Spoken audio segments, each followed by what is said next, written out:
안녕하세요. 저는 지방에서 작은 커피 가게를 하는 40대 여자입니다. 살면서 요즘처럼 평온하고 행복했을 때가 있었나 싶을 정도로 좋은 날들을 보내고 있어요. 불과 몇 년 전만 해도 제 인생 자체가 사랑과 전쟁 축소판이란 생각이 들 만큼 막장과 다름이 없었는데 모든 순간을 잘 넘기고 나니 이런 순간도 다 오더라고요. 여유가 생긴 요즘 전 다른 분들의 사연을 들으며 무료한 시간을 보내곤 하는데요. 이토록 애정하는 채널에 제 사연을 소개한다고 생각하니 떨려오네요. 그래도 최선을 다해 사연을 적어보내니 다들 잘 들어주셨으면 감사하겠습니다. 그러면 시작해볼게요. 남편과 저는 24살 결혼을 했어요. 네, 다들 예상하시다시피 혼전 임신이었습니다. 그 당시 군대를 갓 전역한 남편과 직장 생활을 막 시작한 저는 친구의 소개로 만나 연애를 시작하게 되었고 혈기왕성한 시기답게 예상치 못한 임신으로 서둘러 결혼까지 하게 되었습니다. 물론 사랑하기도 했었죠. 아무리 아기가 생겼다고 한들 사랑하지도 않은 남자랑 결혼할 수는 없는 노릇이니까요. 하지만 사랑보다는 임신이 이른 결혼에 더 큰 이유가 되었다는 사실을 부인하지 않아요. 뱃속에 생긴 생명을 지켜야 한다는 생각이 강했고 남편 역시 저와 생각이 같았던 터라 결혼을 약속하게 되었죠. 처음 예비시댁에 찾아가 임신 사실을 알렸더니 감사하게도 이렇게 말해주더군요. 그래, 너희 뜻이 그렇게 확고하다면 우리 뜻이 뭐가 중요하겠니? 우리가 살아주는 인생도 아니고 우리가 그 아기의 부모가 되어줄 것도 아닌데 말이다. 지금 생각하는 것보다 부모가 된다는 건 더 힘든 일일 거다. 그럴 때일수록 남자가 더 잘하고 더 많이 배려해줘야 해. 알겠지, 아들? 그럼 내가 얼마나 잘하는데. 엄마는 그런 걱정은 하지도 마. 앞으로 이 엄마가 두고 볼 거야. 네 첫눈에 눈물 나게 하면 이 엄마가 가만 안 둘 거니까 그런 줄 알아. 아가, 우리 집에 와줘서 고맙다. 앞으로 모자란 내 아들 잘 부탁한다. 시댁에선 저희의 결혼을 응원해 주셨고 다행스럽게도 저희 부모님 역시 저희 뜻을 받아들여 주셨어요. 그렇게 결혼을 하게 된 저흰 어느새 20년 남짓한 시간이 흘러 20살의 아들을 둔 40대 중반 젊은 엄마 아빠가 되었습니다. 저희는 결혼을 하는 순간부터 시댁과 친정 모두 가까운 곳에 살고 있었어요. 시댁엔 아들이 10살이 되던 해에 당뇨병 합병증으로 인해 시부가 돌아가시고 친정엔 제가 결혼을 하고 얼마 되지 않아 엄마가 돌아가셔 아빠가 혼자 계신 상태였기 때문이었죠. 처음엔 그냥 얻다 보니 가깝게 얻은 것이었는데 살면서 상황이 그렇게 되다 보니 당연스럽게 가까운 곳에 살게 되었던 것이었어요. 시댁엔 시누이가 있긴 했지만 남편이 불안해했고 저는 외동이었던 터라 시댁 친정 모두 가깝게 있는 것은 저희 두 사람에겐 여러모로 옳은 결정이었죠. 워낙 어린 나이에 한 결혼이라 그런지 신혼 때는 정말 하루가 멀다 하고 싸웠던 기억이 있어요. 저는 저대로 임신을 한 상태라 인생 최고의 예민한 시기를 보내고 있었고 남편은 남편대로 가장이 될 준비가 되지 않은 상태에서 가장 노릇을 하느라 힘이 드는 시기였죠. 임신이라는 이유가 있기도 했지만 그만큼 남편을 많이 사랑했기에 한 결혼이었는데 초반부터 사소한 것들로 다툼이 잦아지니 너무 힘이 들더라고요. 혼자 마음을 다스리고 인내하기엔 저 역시 어렸기에 참 외롭기도 하고 힘들기도 했어요. 그럴 때마다 저를 위로해주고 보듬어줬던 건 다름 아닌 시모였어요. 아가, 요즘 많이 힘들지? 네? 아니에요. 제가 뭐가 힘들어요. 집에서 쉬고 있는데요. 임신한 애가 쉬어도 그게 쉬는 거니? 몸 한번 움직이는 것도 쉽지 않고 먹는 걸 하나 마음대로 마음 편히 먹을 수가 있냐? 스트레스 받는다고 술 한 잔을 먹을 수나 있나? 한창 놀기 좋아하는 나이에 집구석에 처박혀서 그러고 있지 않니? 말은 안 해도 너 힘든 거 다 안다. 어머님, 전 괜찮아요. 그렇지 않아도 감정선이 뒤죽박죽 하던 터라 시모의 말에 울컥하며 갑자기 눈물이 왈칵 쏟아져 내리더군요. 저의 눈에선 괜찮다는 말과는 달리 눈물이 계속해서 쏟아져 내렸고 그런 저를 어머님이 꽉 안아주시더라고요. 그래 그래, 내가 네 맘 다 안다. 나도 네 남편 어릴 때 낳아 키웠어. 엄마가 어리면 그만큼 좋은 점도 있지만 좋은 만큼 엄마가 희생해야 하는 부분도 크단다. 그래서 너희가 임신했다는 사실을 알려왔을 때 고민스럽기도 했어. 세인이가 너무 많은 희생을 해야 하는 현실을 알고 있었으니까. 그런데 세이야, 이 시기가 지나고 아기가 태어나면 이 고생들과 희생들을 다 보답받을 수 있는 날이 분명 온단다. 그날이 오기 전까진 내가 너에게 힘이 되어줄 테니 힘든 일이 있으면 언제든 내게 말하거라. 많이 힘들었던 신혼 초에 시모의 이런 말과 행동들이 저에게 얼마나 큰 위로가 되었는지 모릅니다. 시모는 늘 저의 편에 서서 저의 입장에서 생각해주며 저를 친딸처럼 아껴주셨고 시누이는 무관심으로 저에게 마음을 써주었어요. 언니, 내가 언니한테 관심이 없는 게 아니라 제가 괜히 언니 생각한답시고 나서는 게 언니한테는 스트레스일 수도 있을 것 같아서 가만히 있는 거예요. 그러니까 제가 너무 무관심하다고 섭섭해하시면 안 돼요? 저 언니 많이 좋아해요. 혹여나 제가 오해할까봐 이런 말까지 자주 해주곤 했었죠. 이렇듯 생각지도 않은 새로운 가족이 생긴 대신 세상 누구보다 제 가까운 제 편이라고 생각했던 남편이 변하기 시작하더군요. 처음엔 준비되지 않은 가장 노릇을 한다고 아기를 출산하고 난 후엔 일하고 돌아와 피곤하다는 핑계로 저와 아들을 멀리 하더라고요. 그때 처음 저희 부부에게 고비가 왔던 것 같아요. 저는 그때 그 핏덩이 아들을 데리고 이혼까지 해야 하나 진지하게 고민을 하기도 했으니까요. 이런 저의 마음을 어떻게 아셨는지 시모가 저희 부부를 부르더니 그 자리에서 아주 호되게 남편에게 잡아댔었죠. 이놈아, 너 돈 버는 게 유세야? 그까짓 돈 얼마나 번다고 그딴 되지도 않은 유세질에 뻑하면 짜증이나 내고. 내가 뭘, 나 유세 부린 적도 없고 집사람한테 짜증낸 적도 없어. 어디서 거짓말이야? 너 내 앞에서도 네 마누라 홀대하면서 짜증낸 적이 한두 번인 줄 알아? 혹시 너 그런 자각도 못하고 짜증냈던 거야? 아니, 그게 아니라. 엄마, 내 말 좀 들어봐. 듣긴 뭘 들어? 안 봐도 비디오지. 너 이러려고 세이 임신시키고 결혼한다고 난리 부렸던 거야? 그 꽃다운 나이에 너 하나 믿고 애엄마가 된 세이를 이딴 식으로 대하려고? 내가 널 이딴 식으로 키웠어? 어디 꼴값지도 않게? 네가 뭔데 남의 집 귀한 딸을 무시하고 홀대하는 짓거리를 하는 거야? 너 그딴 식으로 굴 거면 당장 세희랑 이혼하고 우리 집에 발걸음도 하지 말거라. 나는 너 같은 자식 필요 없다. 세희 역시 너 같은 인간 쓰레기 남편은 없는 게 더 나을 거니 그딴 식으로 굴 거면 이혼해. 이혼이라는 말이 시모의 입에서 나올 것이라 전혀 상상하지도 못한 남편은 많이 당황한 듯 아무 말이나 하기 시작하더군요. 엄마, 아무리 그래도 이혼이라니. 우리 아들 아직 돌도 안 됐어. 내 아들 엄마 없는 애로 키우란 말이야. 그리고 나 세희 없으면 못 살아. 내가 세희 없이 어떻게 살아? 아들과 저를 앞세워 이혼만은 피해보고자 노력했지만 시모는 그런 남편을 보며 더욱 단호하게 나오더군요. 그런 녀석이 그딴 식으로 굴었어?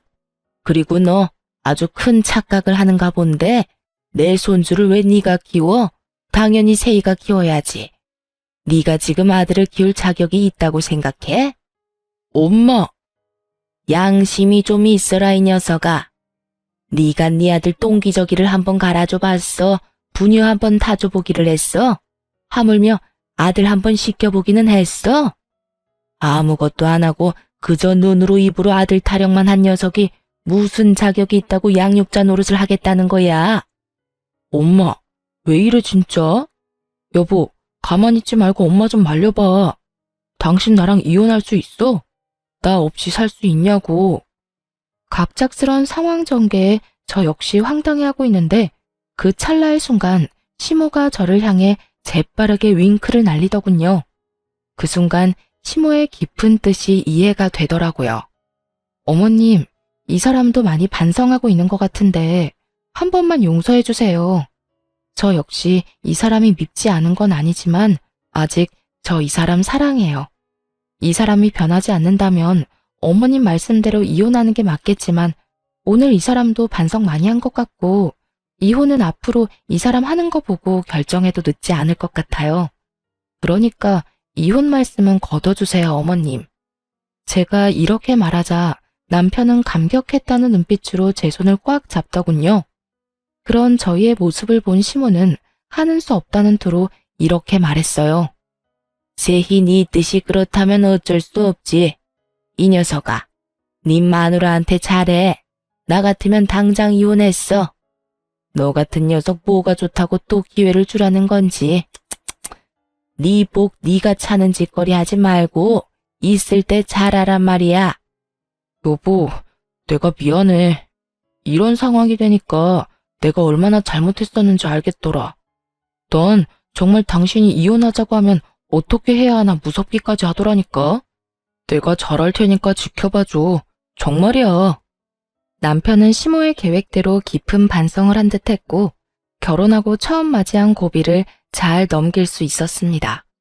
그 후 남편의 언행은 정말 거짓말처럼 변해가더군요.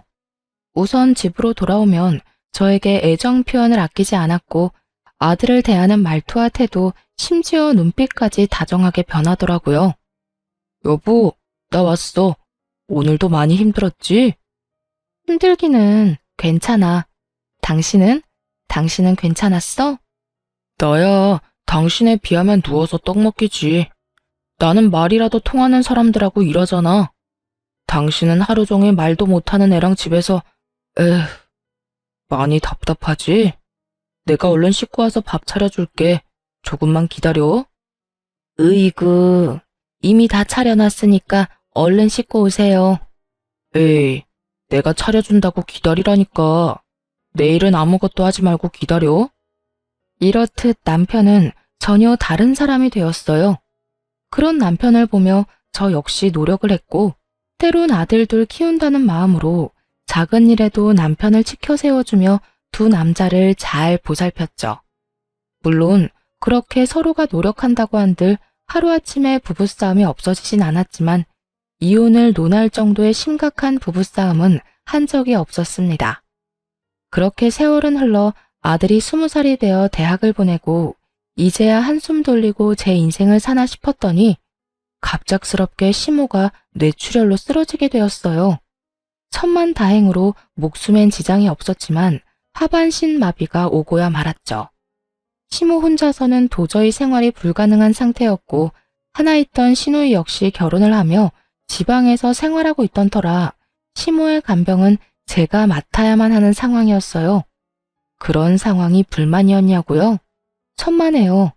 시모는 저에게 있어 정말 친정엄마와 같은 존재였고 그랬기에 전 당연하다는 마음으로 저희 집으로 시모를 모시고 왔습니다. 조금의 고민도 하지 않고 시모를 모시고 오는 저를 보며 남편 역시 처음엔 고마워했죠. 여보, 정말 고마워. 난 당신이 이렇게 고민도 없이 우리 엄마 모신다고 할 줄은 몰랐어. 고맙기는 별소리를 다 한다. 어머님, 당신 엄마이기도 하지만 내 엄마이기도 해. 우리 엄마가 편찮으신데 당연히 우리가 모셔야지 누가 모셔? 그러니까 당신도 싱거운 소리 하지 말고 어머님께 잘해. 부모님이 한평생 우리 곁에 있어줄 것 같지? 그렇지도 않더라. 당신도 잘 알 거 아니야. 우리 후회하지 않게 잘하자. 알겠지? 남편은 한동안 저에게 틈만 나면 고맙다고 말하며 저에게 잘하려고 노력하더군요. 하지만 그것도 잠시 남편의 본 모습이 드러나는 건 시간 문제였죠. 여보, 집골이 이게 뭐야? 청소는 하는 거야? 당연하지. 나 몰라? 다른 건 몰라도 청소는 아침 저녁으로 하는 거? 왜? 어디 더러워? 콕 집어서 어디가 더럽다는 게 아니라 전체적으로 먼지가 너무 많잖아. 집에만 오면 숨 쉬는 게 답답한 게 목도 칼칼하고. 하여튼 요즘 집에만 왔다 하면 이상하게 아픈 것 같다고. 아프기는 무슨? 그런 사람이 인생 최대 몸무게를 찢고 있냐? 솔직히 말해봐. 무슨 일 있지? 그래서 이렇게 예민한 거지? 무슨 일은 무슨. 정말 먼지가 많다니까. 잔말 말고 집 대청소나 좀 해. 집이 깨끗해야 들어올 맛이 나지. 청소만큼은 자신 있는 저였는데 그런 저에게 청소로 트집을 잡으니 이상하다 싶더군요. 청결에 그렇게 예민하지도 않은 사람이 말이죠. 거기에다 출장이다 뭐다 갖은 핑계를 대며 외박을 하는 날도 생겨나더군요. 여보, 나 출장 가. 간단하게 짐 좀 챙겨줘. 출장? 또 출장이야? 이때껏 출장이라고는 없더니 요즘 출장이 잦네? 그만큼 당신 남편이 회사에서 인정받고 있다는 뜻이잖아. 중요한 출장을 아무나 보낼 수가 있어? 다 내 능력이 출중하니까 날 믿고 다녀오라는 거야. 그러니까 당신도 잔말 말고 짐이나 제대로 싸줘. 알겠다, 알겠어. 며칠이나 걸려? 2박 3일. 이번엔 가서 그 지역 거래처는 다 돌고 오라고 해서 이틀은 걸릴 것 같아. 알겠어. 말은 알겠다고 했지만 그 말을 다 믿진 않았던 것 같아요. 갑자기 변해버린 남편과 그와 동시에 잦아지는 출장. 아무리 눈치가 없는 사람이라도 무언가 석연치 않은 일이 벌어지고 있다는 걸 알아채지 않겠어요? 저 역시 무언가 석연치 않다 싶긴 했지만 시모를 신경 쓰느라 애써 모른 척하며 남편을 믿으려 노력했던 것 같아요. 지금 생각하면 참 바보 같지만 그땐 그게 최선이라고 생각했어요. 그러면서도 설마 내 남편이 다른 건 몰라도 바람은 피울 리가 없다고 그저 머리도 복잡하고 집에 와봤자 제대로 쉬지도 못하니 며칠 바람이라도 쐬러 가는 모양이다 하고 생각하기도 했었고요. 이런 남편의 변화를 시모가 눈치채지 못할 리 없었고 어느 날은 시모가 남편을 불러 앉혀놓고 한 소리할 심상으로 남편을 불렀어요. 아범, 여기 와서 좀 앉아보거라. 왜요? 나 오늘 회사 일 처리하느라 피곤해. 나중에 이야기해.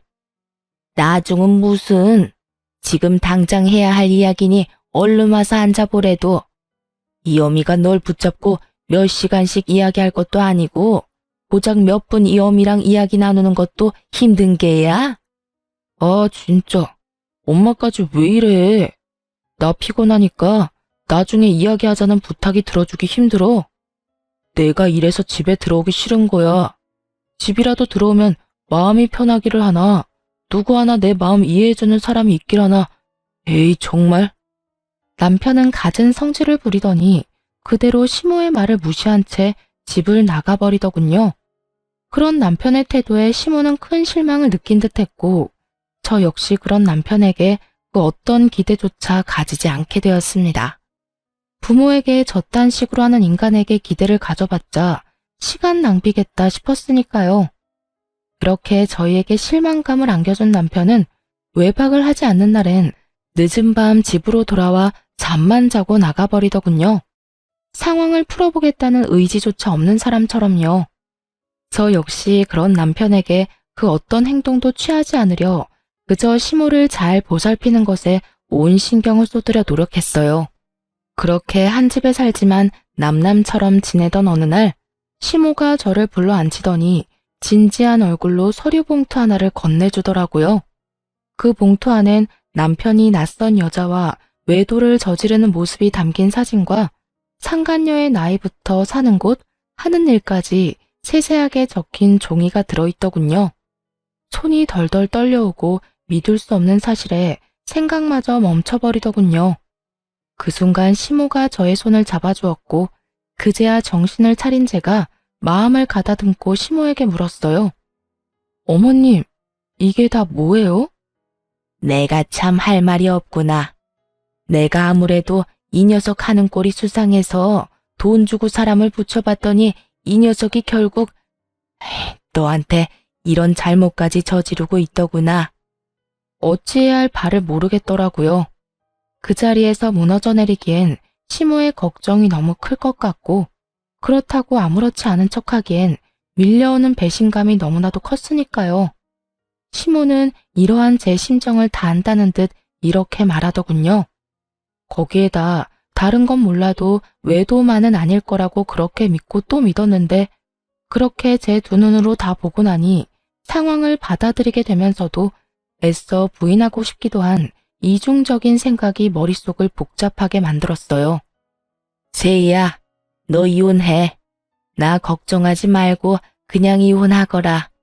너도 알다시피 나한테 내 한 몸 건사할 만큼의 돈은 충분히 있어. 요즘 돈만 있으면 요양원도 천국이라고 하더라. 그러니까 내 걱정하지 말고 너도 네 갈 길 가. 애도 이제 다 컸겠다. 여기서 발목 잡혀 살지 말란 말이야. 어머님, 아무리 그래도 제가 어머님을 두고 어떻게 이혼을 하겠어요. 그리고 요양원이라뇨. 아무리 좋은 요양원이더라도 자식들이 자주 오가야 하는데 아범이 그럴 리도 없고. 아무튼 안 돼요, 어머님. 아니다, 아니야. 말만이라도 고마우니 이혼하거라. 너 아직 40대 중반밖에 안 됐어. 넌 어떻게 생각할지 몰라도 아직 꽃다운 나이란 말이야. 얼마든지 새 출발할 수도 있고 아직 뭐든 시작할 수 있는 나이야. 그러니까 이혼하고 새 출발해. 평소 강직하던 시모는 이렇게 말하며 울고 있더라고요. 저에 대한 미안함과 아들에 대한 배신감이 뒤섞여 한참을 우시는데 저도 함께 울어버렸습니다. 그렇게 폭풍 같은 날이 지나고 시모는 저에게 시간이 날 때마다 이혼을 이야기하고 있었고 전 저대로 고민에 빠져 있었어요. 남편 놈만 생각하자면 당장이라도 그 머리털을 다 뽑아놓고 이혼을 해도 모자랄 지경이었지만 그렇게 이혼을 해버린다면 시모가 제 명에 살지 못할 것이 뻔했으니까요. 그렇다고 해서 어머님을 위해 그 모든 걸 인내하고 살자니 제가 화병이나 죽을 것만 같았고요. 이렇듯 저의 고민이 깊어지던 어느 날, 저의 깊은 고민을 날려주는 사건이 일어났어요. 갑자기 건강하시던 아빠가 쓰러진 것이었어요. 다행히 건강엔 이상이 없었지만 나이도 있으신지라 한동안 병원에 지내며 여러 검사와 안정을 취하기로 했습니다. 시모에 이어 아빠까지 이런 일이 일어나니 정말 심적으로 너무 힘들더군요. 거기에다 남편까지 그 모양이니 어디 마음 들 곳 하나가 없어 더욱 힘들었어요. 그런데 그런 저에게 집으로 돌아온 남편이 다짜고짜 핵폭탄급 난리를 부리기 시작했어요. 이야기 다 들었어. 장인어른 병원 입원하셨다며? 그건 또 어떻게 알았대? 엄마가 전화 왔더라. 그래서 하는 말인데 난 장인어른까지 모실 생각 없으니까 그렇게 알고 헛소리 할 생각도 하지 마. 뭐라고? 난 장인어른까지 모시고 살 생각 없다고. 우리 집이 요양원도 아니고 아픈 사람은 우리 엄마 한 명만으로도 버거워. 그러니까 장인어른 쓰러졌다는 핑계로 우리 집에 모시고 올 생각은 하지도 말라고. 난 두 노인애들 책임질 생각 따윈 없으니까. 제가 시모에게 어떻게 했는데, 그리고 지금까지도 제가 시모를 어떻게 모시고 있다는 걸 뻔히 다 보고 있는 남편놈이 있단 말을 하니 정말 저게 인간이 맞나 하는 생각마저 들더군요. 아무리 상간녀에 미쳐 제정신이 아니라고 한들 인간으로서의 도리가 있는 것인데 그 순간 남편 새끼는 도리란 없는 인간처럼 굴고 있었어요. 저희 아빠, 저도 생각 같아선 집에서 모시고 싶은 마음이 굴뚝이었습니다. 하지만 아시다시피 여자 힘으로 아무런 도움도 없이 혼자 아빠를 돌본다는 것이 거의 불가능에 가까운 일이란 걸 저는 누구보다 잘 알고 있었어요. 그랬기에 슬프고 죄송하지만 애초에 집에서 모시는 것이 아닌 필요할 시에 따라 병원 신세를 져야만 한다고 각오도 하고 있었고요. 그런데 남편놈이 그딴 소리를 하니 저 역시 참을 수가 없더군요. 책임? 언제부터 네가 어머님을 책임지고 있었다고 감히 책임이란 단어를 입에 올리는 거야? 넌 어머님이 우리 집에 오는 그 순간부터 이 집에서 한 거라곤 먹고 자고 싼 거밖에 없어. 그런 주제에 감히 뭐? 책임? 야, 지나가던 개가 웃겠다. 그리고 네 엄마는 모시는데 왜 우리 아빠는 안 된대? 네가 무슨 자격으로? 우리 아빠를 어디에 모시건 내 자유고 내 마음이니까 넌 상관하지 말고 하던 대로 살아. 늘 그렇듯 집에 신경 끄고 살라고. 금방이라도 아빠를 모시고 살 것처럼 구는 저의 태도에 남편 놈은 머리를 쓸어넘기며 저를 노려보더군요. 한참을 노려보고 서 있던 남편은 이내 저에게 이혼을 통보하기 시작했어요. 내가 말했지. 난 절대 장인어른까지 모실 생각 없다고. 당신이 정 장인어른까지 끼고 살고 싶으면 나랑 이혼하고 모셔. 이혼이라는 말이 혀끝에 달려있는 사람이 누군데 적반하장도 유분수지 잘도 이혼하자고 짓거리더군요. 지금 이혼이라고 했니? 그래.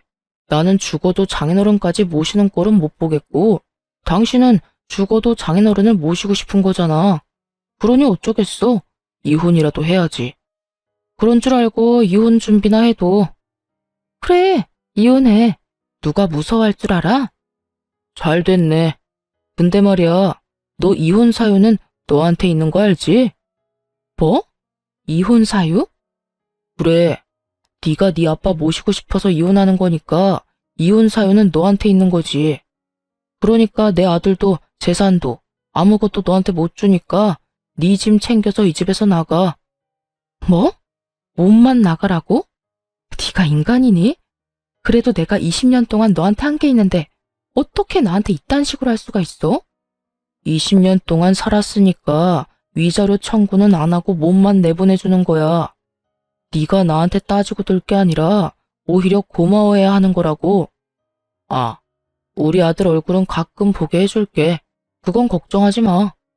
이 와중에 저에게 위자료 한 푼도 아까웠는지 유책 배우자를 저로 몰고 가기 시작하더군요. 어찌나 뻔뻔한지 그 뻔뻔한 면상을 확 걷어차주고 싶은 심정이었어요. 거기에다 외도까지 저지르고 있는 주제에 감히 아들까지 입에 올리다니. 저의 전투 의지가 활활 불타오르는 것이 다 느껴지더군요. 아, 그래. 이런 말이 있지. 길고 짧은 건 대봐야 한다고. 두고 보자. 재산은 누구한테 더 많이 주어질지, 우리 아들은 누가 데리고 가게 될지.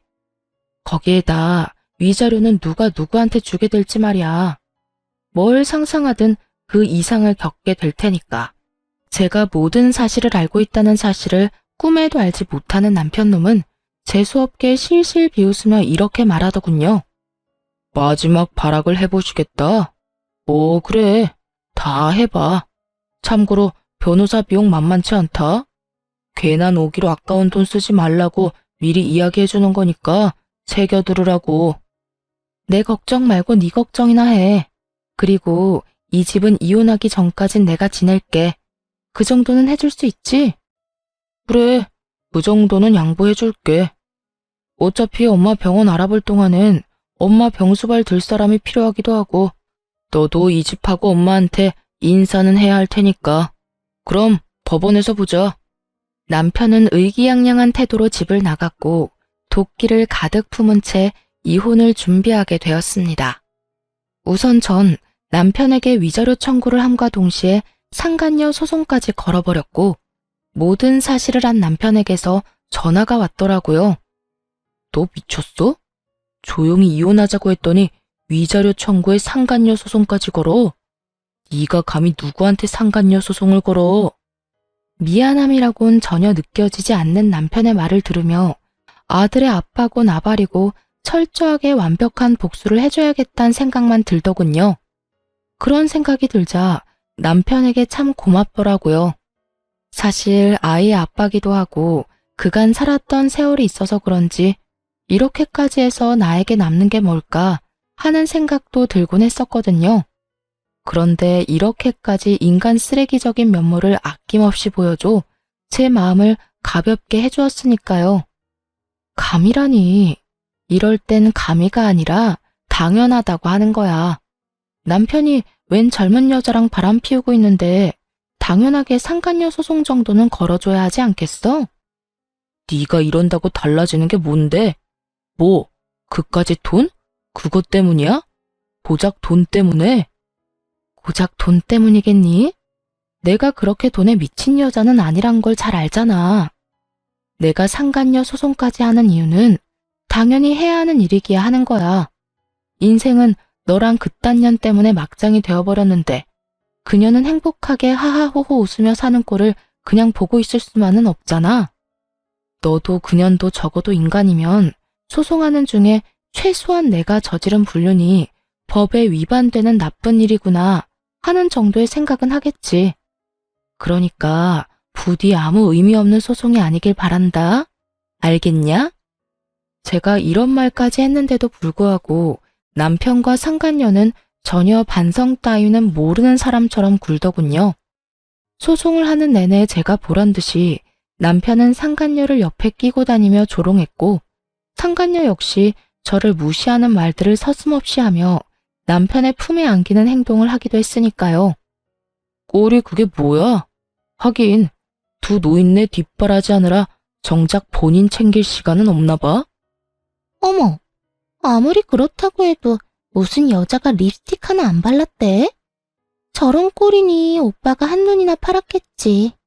오빠, 걱정 마. 난 오빠랑 결혼해도 절대 망가지지 않을 거니까. 늘 이 모습 그대로 오빠 곁에 있을 거야. 꼴값도 참 여러 가지로 한다 싶었어요. 그런 두 사람의 모습을 보는데 화가 나기는커녕 약조차 오르지 않더군요. 그저 이런 생각만 가득했어요. 그래, 많이 웃어도, 웃을 수 있을 때 많이 웃어도 언제까지 웃을지 모르겠지만 말이야. 오빠, 저 여자 뭐래? 자기가 뭔데 웃으라 말아야. 혹시 이혼한다는 충격이 너무 커서 미쳐버린 거 아니야? 그런가? 그러고 보니 눈빛도 살짝 이상한 것 같기도 하고. 안 되겠다. 얼른 가자. 괜히 불똥 튈라. 두 사람이 그러거나 말거나 정말 저는 아무렇지 않았어요. 저의 계획은 이제 시작이었으니까요. 일단 소송은 저에게 유리하게 끝이 났어요. 재산 분배는 물론 양육권까지 당연히 저에게 유리하게 끝이 났고 이러한 결과를 전 남편은 받아들이지 못하는 듯 했지만 항소는 하지 않더라고요. 당연히 항소할 줄 알았더니 쉽게 포기하네. 그까지 푼 돈 너 가져. 다 줄 테니까. 난 어차피 엄마 죽으면 받을 재산 많으니까 그까지 돈 없어도 되지만 돈 아니잖아. 너도 알지? 우리 엄마 깔고 앉은 돈 많은 거. 말이야 바른 말이라고. 너도 그 돈 노리고 이때껏 걷지도 못하는 노인네 똥수발까지 들어가며 그 수고를 한 거 아니냐. 그런데 어쩌냐? 그 노고가 헛된 고생이 되어버렸네? 그래도 뭐 한 푼도 못 받은 건 아니니까 너무 억울해 말라고.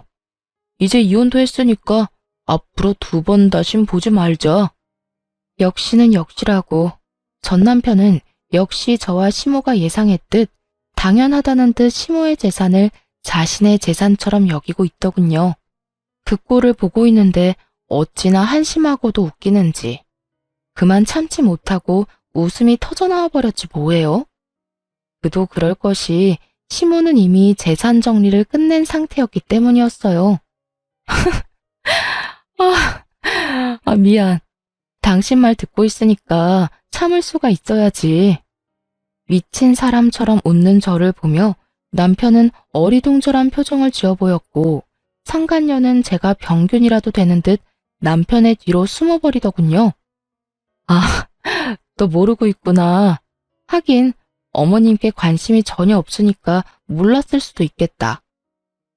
그게 무슨 말이야? 내가 모르긴 뭘 모른다는 말이야. 네가 그렇게 믿고 있는 그 재산, 그거 이제 없어. 그러니까 그 재산이 왜 없냐고. 없긴 왜 없어? 나하고 내 아들한테 사이좋게 나눠주셨으니까 없지. 그렇습니다. 어머님은 제가 이혼을 결심한 그 순간부터 재산 정리를 시작하셨고 전 남편에게 단 한 푼도 남기지 않으시고 저와 제 아들에게 모든 재산을 분배해 주셨죠.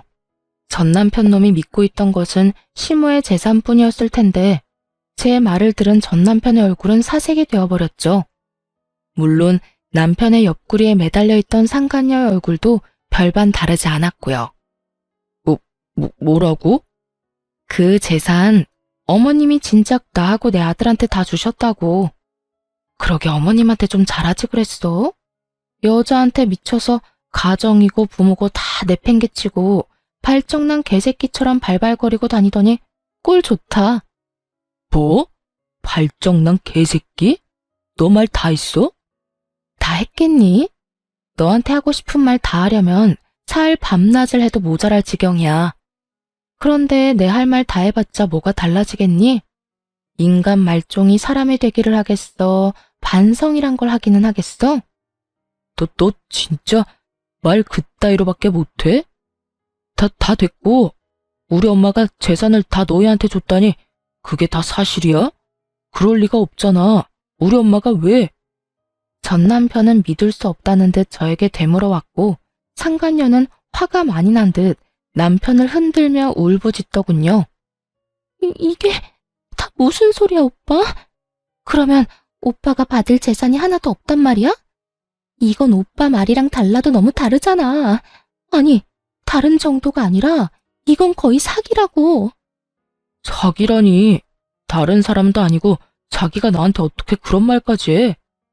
그럼 내가 이 상황에 우리 오빠 최고다, 우리 오빠 제일 좋아 하면서 엉덩이라도 두들겨 줄 거라 생각했어? 오빠가 뭐라고 그랬어? 이혼하고 나면 그 노인네 재산은 다 오빠 거라며. 그 돈으로 나 호강시켜준다고 했어, 안 했어? 그랬지. 그랬는데 내가 뭐 엄마가 그럴 줄 알았냐? 나도 몰랐다고.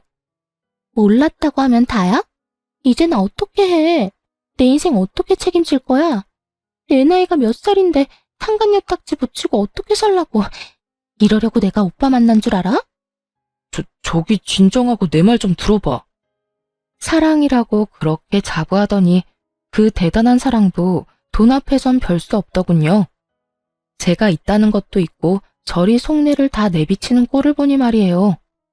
저기 싸움은 집에 가서 하도록 하고 이제 다 알았으니까 혹여나 어머님 찾아가서 재산 내놓으라 하면서 행패 부릴 생각은 하지도 마. 하긴 찾을 수나 있을지 그것도 의문이다마는. 그건 또 무슨 소리야? 우리 엄마 어디 갔어? 네 엄마를 왜 나한테 찾니? 도대체 네 엄마한테 관심이 있는 거야 없는 거야? 그거야. 당신이 이때까지 모시고 있었으니까 그렇지. 참 못났다 못났어. 얼마나 못났으면 자기 낳아주고 키워준 엄마를 이혼한 마누라한테서 찾냐? 하긴 누굴 욕하겠어? 그런 인간인 줄도 모르고 20년을 살 부대끼며 산 나도 미친년이지. 하여튼 재산 한 푼 없는 어머님께 이제 볼 일도 없을 테니 어머님 찾을 생각은 하지도 말고 나하고도 이젠 이혼도 했으니까 네가 했던 말처럼 앞으로 2번 다신 보지 말자. 그렇게 전 새로운 보금자리로 돌아와 버렸습니다. 그 후 전 남편의 소식이 조금씩 들려오더군요. 그것도 빚쟁이가 되었다는 소문이요. 위자료를 주고 난 뒤에도 남은 재산이 좀 있었을 텐데 어쩌다 빚쟁이까지 되었나 싶었더니 설마 했던 일이 현실이 되었더군요. 나이가 20살이 어린, 그러니까 제 아들과도 나이 차이가 얼마 나지 않는 상간녀가 그 나이 많은 유부남이 뭐가 좋다고 붙어 있었겠어요. 다들 임무와 외칠 수 있듯이 역시나 돈이었죠. 시모의 재산을 정리하며 자세히 알게 된 사실인데 시모의 재산이 생각보다 꽤 많더라고요.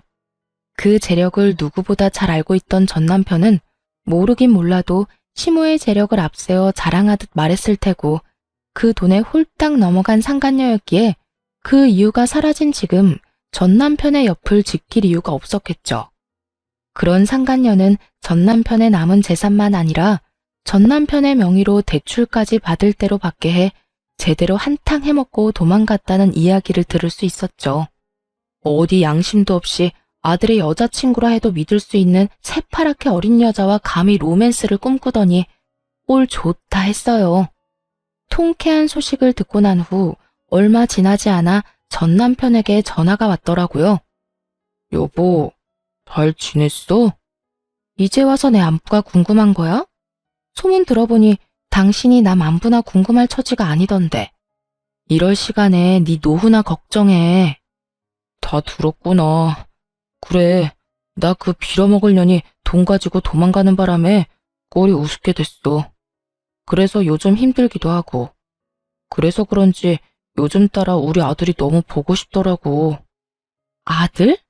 너 지금 아들이라고 했니? 너한테 아들이 어디 있어? 잊었니? 여자한테 미쳐서 가정이고 아들이고 다 버리고 간 거? 후회하고 있어. 내가 미쳤었나 봐. 그깟 년이 작정하고 꼬시는 줄도 모르고 당신도 버리고 아들도 버리고 이제 와서 새삼 당신한테 너무 미안하더라고. 입에 침이나 바라고 거짓말하지 그래? 나한테 미안하기는 개뿔. 다 듣기 싫으니까 하고 싶은 말 있으면 얼른 하지 그래. 그게 나 우리 아들 얼굴 한 번만 보여주면 안 될까? 정말 다른 뜻이 있는 게 아니라 아들이 너무 보고 싶어서 그래. 아들이 보고 싶다니 정말 구역질이 나더군요. 거기에다 다른 뜻이 있는 게 아니라는 걸 보니 다른 뜻이 있음이 뻔히 보였어요. 그건 바로 아들이 물려받은 재산임이 분명했고요. 개소리하고 있다.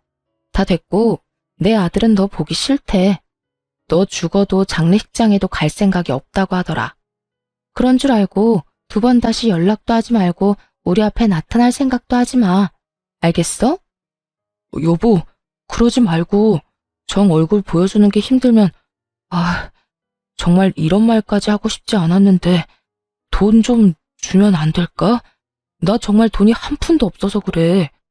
그년이 대출까지 있는 대로 받아서 도망가는 바람에 내 월급으로 감당도 안 되고 퇴직금도 진작 다 당겼어서 큰돈 구할 데도 없어. 나 지금 오갈 데도 없어서 찜질방에서 지내. 한 푼도 없긴 찜질방 갈 돈은 있나 보네. 그렇게 야박하게 굴지 마. 그래도 우리가 함께한 세월이 20년이 넘는데 그까지 푼돈 좀 주는 게 힘들어. 당신이 돈이 없는 것도 아니잖아. 재산도 한몫 잘 뜯어갖고 엄마한테 받은 재산도 꽤 될 거 아니야. 20년 세월이 있는데 넌 젊은 여자랑 바람나서 다 버리고 갔어? 자기가 버릴 땐 언제고 이제 와서 20년? 대가 진짜 기가 막힌다. 어쨌든 돈이 차고 넘쳐서 뗄감으로 쓰는 한이 있어도 너 줄 돈은 없으니까 전화 끊어. 그렇게 저는 전화를 끊어버렸고 그 후론 연락이 닿는 일은 없었어요. 저뿐 아니라 아들까지 번호를 바꿔버린 것은 물론이고 집도 다른 지역으로 이사를 해버렸거든요. 그 후론 전 잘 지내고 있습니다. 물론 시모도 함께요. 이혼하고 난 후 시모는 저를 밀어내기 바쁘셨어요. 난 됐으니까 니들끼리 잘 살거라. 너희한테 내 재산 다 준 것도 아니고 나 죽을 때까지 쓸 만큼은 남겨놨어. 이 돈으로 요양원에 들어가든 실버타운을 들어가든 하면 되니 나는 신경 쓸 필요 없어. 어머님, 말이 되는 소리를 하세요. 제가 어머님 두고 어딜 가든 잘 살 거라 생각하세요? 어머님 손주는 또 어떻고요? 어머님 모시고 안 가면 자기도 안 간다고 난리도 그런 난리가 또 없다고요. 그러니까 그만 고집 부리고 따라 나서요. 얘가 왜 이렇게 사람을 못 살게 굴어? 나는 가기 싫다니까. 정말이야. 너한테 짐이 되기 싫어서 그러는 게 아니라 내가 정말 너랑 살기가 싫어서 그래. 그런 식으로 말씀하시면 알겠습니다. 사시는 동안 평안하세요. 하고 제가 순순히 돌아설 줄 아셨어요? 어머님, 제 고집 아시죠? 어머님이 좋든 싫든 앞으로 저랑 사셔야 하니까 그런 줄 아세요. 적어도 어머님이 주신 재산 다 쓸 때까진 제 옆에 사셔야 하니까 그런 줄 아시고요. 아니 그래도 얘가 너 나까지 끼고 살면 새 출발 절대 못해. 너 아직 나이도 40대밖에 안 됐고 아들도 다 키웠겠다. 새 출발해야지. 좋은 사람 안 만날 거야? 이대로 혼자 늙어 죽을 거냐고. 새 출발하는데 꼭 남자가 있어야 해요? 꼭 결혼해야 하냐고요. 저는요 어머님, 이제 남자라면 아주 지긋지긋해요. 이제 겨우 아들 다 키워놓고 즐기면서 살 날만 남았는데 또 새로운 남자랑 살면서 그 뒷바라지를 또 하라니. 절대 싫습니다. 그러니까 어머님이 저 책임지고 같이 살아주세요. 그날 시모께서 참 많이 울더군요. 저 역시 그런 시모를 안고 많이 울었고요. 결국 시모는 못 이기시는 척 저를 따라 나서 주었고, 지금은 저와 함께 행복하게 살고 계십니다. 물론 저희 아빠도 함께요. 아빠는 다행스럽게 건강을 회복하셨고, 시모는 여전히 거동은 불편하시지만 양호한 상태로 잘 지내고 있어요. 이사한 집이 아주 넓은 주택이라 사돈지간끼리 모여 사는데 큰 불편함 없이 잘 지내고 있어요. 아들은 어느새 군대를 전역하고 곧 첫 출근을 앞두고 있네요. 언제 이렇게나 컸는지 참 뿌듯하면서도 아쉬운 마음도 들더군요. 언제까지나 품 안의 자식일 줄 알았는데 어느새 품에서 나가 혼자 살아갈 준비를 하는 아들의 모습을 보니까요. 그런 저의 마음을 알아챘는지 어느 날은 아들이 이런 말을 하더군요. 엄마, 이때까지 나 키워주느라 고생 많았어요. 앞으로는 내가 엄마랑 할머니, 할아버지까지 잘 챙기고 효도할게요. 그러니까 엄마는 이제 엄마가 하고 싶은 거 하면서 여유롭게 행복하게 살아요. 아들, 이미 엄마는 하고 싶은 거 다 하면서 살고 있어. 그러니까 엄마 걱정, 집안 걱정하지 말고 너 하고 싶은 거 망설이지 말고 다 하면서 살아. 나도 그래요. 나 하고 싶은 거 다 해서 좋은 회사에 취직도 했고 무탈하게 군대도 전역했고요. 다 엄마가 나 잘 키워줘서 이렇게 잘 클 수 있었지 뭐. 하여튼 혹시나 엄마가 힘들면 나한테 기대줬으면 좋겠어요. 이젠 나도 컸으니까 나한테 의지도 하고 고민도 털어놓으면서 그렇게 살아갔으면 좋겠어요. 그래, 고맙다. 우리 아들이 최고네. 그런 당연한 소리를. 하여튼 사랑해요, 엄마. 눈물이 왈칵 쏟아져 나오는 걸 얼마나 참았나 몰라요. 소중한 제 아들. 때론 자식처럼, 때론 남편처럼 저의 곁을 든든하게 지켜주며 요즘에도 뜬금없이 사랑한다는 말을 아끼지 않고 자주 해주는 사랑스러운 아들입니다. 그리고 전 사연 처음에 말씀드렸다시피 시골에서 작은 카페를 운영하며 지내고 있어요. 집 바로 옆 낡은 주택을 사 리모델링을 하고 카페를 열게 되었거든요. 정원도 있어 낮엔 아빠와 시모가 시간을 보내기도 좋고 저 역시 제 시야가 닿는 곳에 두 분이 계시니 심적으로 안심이 되기도 하고요. 여러모로 좋은 결정이었던 것 같죠? 이로써 저의 사연도 끝났네요. 어떠셨나요? 많이 답답하셨을까요? 아님 앞으로의 저의 인생을 응원해 주시는 분들이 더 많으실까요? 어찌되었든 저는 앞으로 두 분과 함께 행복하게 잘 살아가 보려고요. 저의 긴 사연 들어주신 모든 분 감사합니다. 좋은 하루 되세요.